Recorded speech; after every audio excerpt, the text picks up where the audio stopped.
The rise of Nike, inside the billion-dollar brand.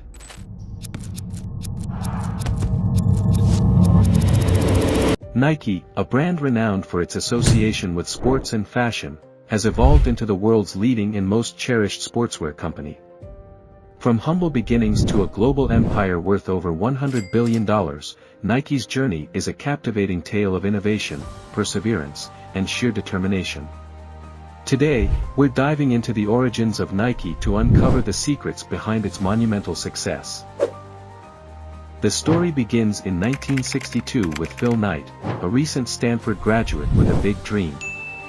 As any business graduate will tell you, launching a startup is tough without a solid idea. Fortunately for Phil, he had a brilliant one. As a former distance runner, Phil wrote a paper during his studies, exploring how Japanese cameras had taken over the market from their German counterparts. He wondered if Japanese running shoes could do the same to dominate the American market, then led by Puma and Adidas. By the way, that's pronounced Adidas. Driven by this idea, Phil became obsessed with bringing Japanese running shoes to the USA. However, there was a significant hurdle. He had never actually seen or owned any Japanese running shoes, except for a few pairs brought back by soldiers from post-World War II Japan. Undeterred by this, Phil was convinced he had found a golden opportunity. Despite lacking experience in international business and negotiation, he decided to take a leap of faith. In November 1962, Phil flew to Japan, posing as a tourist with a hidden agenda. In the city of Kobe, he stumbled upon a shoe store owned by Onitsuka Tiger, a company producing high-quality running shoes. Determined to bring these shoes to the American market, Phil introduced himself as an American shoe distributor and arranged a meeting with the company's founder. On the spot, he invented a company name and proposed becoming Onitsuka's U.S. distributor. To his surprise, the owner accepted. With sheer confidence, Phil secured the exclusive rights to distribute Onitsuka Tiger shoes in the USA. Phil received his first shipment of 12 pairs in 1963, which he sold out of his car at local running tracks. This grassroots approach wasn't sustainable, so he turned to his former University of Oregon coach, Bill Bowerman, for help. Bowerman was a legendary coach, having trained multiple Olympic athletes, and was impressed with the Tiger shoes. He agreed to partner with Phil, and in January 1964, they founded Blue Ribbon Sports BRS, each investing $500.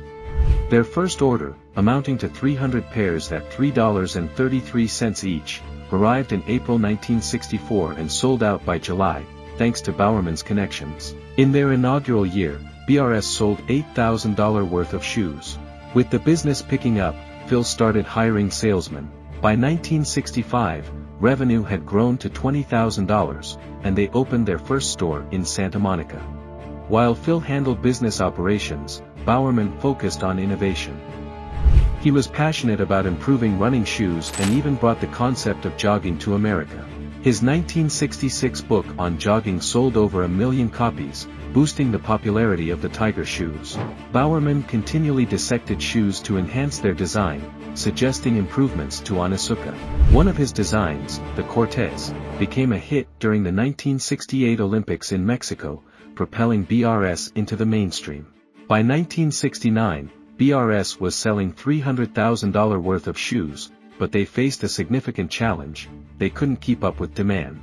Onitsuka prioritized local sales in Japan, leaving BRS short on inventory.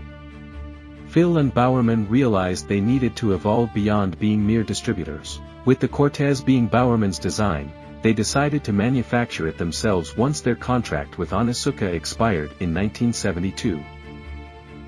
With the end of the contract approaching, Phil began planning.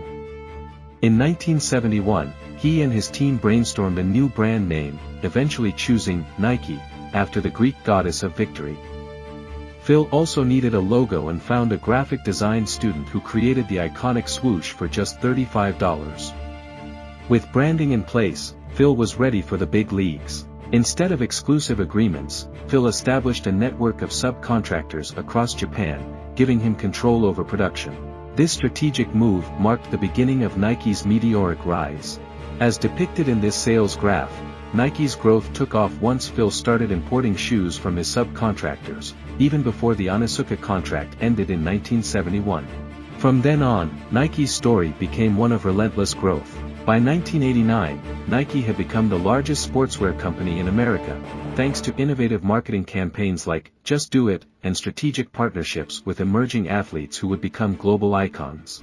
Phil Knight's journey from a college graduate with a dream to the head of a billion-dollar company is nothing short of extraordinary. One key aspect of Nike's success was the partnership between Knight and Bowerman. While Knight focused on business strategy and operations, Bowerman's relentless drive for innovation kept the company at the forefront of athletic footwear technology. Bowerman's hands-on approach to improving shoe designs, combined with his influence as a top coach, gave Nike a unique edge in the market. Another critical factor was Nike's marketing genius. The Just Do It campaign, launched in 1988, is one of the most successful advertising slogans of all time. It encapsulated the spirit of determination and athleticism that Nike wanted to convey, resonating deeply with consumers. Moreover, Nike's strategy of signing endorsement deals with young, promising athletes who would go on to become superstars, like Michael Jordan, revolutionized sports marketing and solidified Nike's brand presence globally. Nike's innovation extended beyond footwear into apparel and equipment, continually expanding its product line to meet the evolving needs of athletes and consumers. The company's commitment to research and development, often working closely with athletes to test new designs and technologies, ensured that Nike products remained at the cutting edge of performance and style. Additionally, Nike's ability to navigate and adapt to challenges played a crucial role in its growth. When faced with supply chain issues or production delays, Phil Knight's strategic thinking and willingness to explore new manufacturing options kept the company moving forward. Establishing a network of subcontractors in Japan was a pivotal move that allowed Nike to scale production and meet increasing demand. Thank you for watching.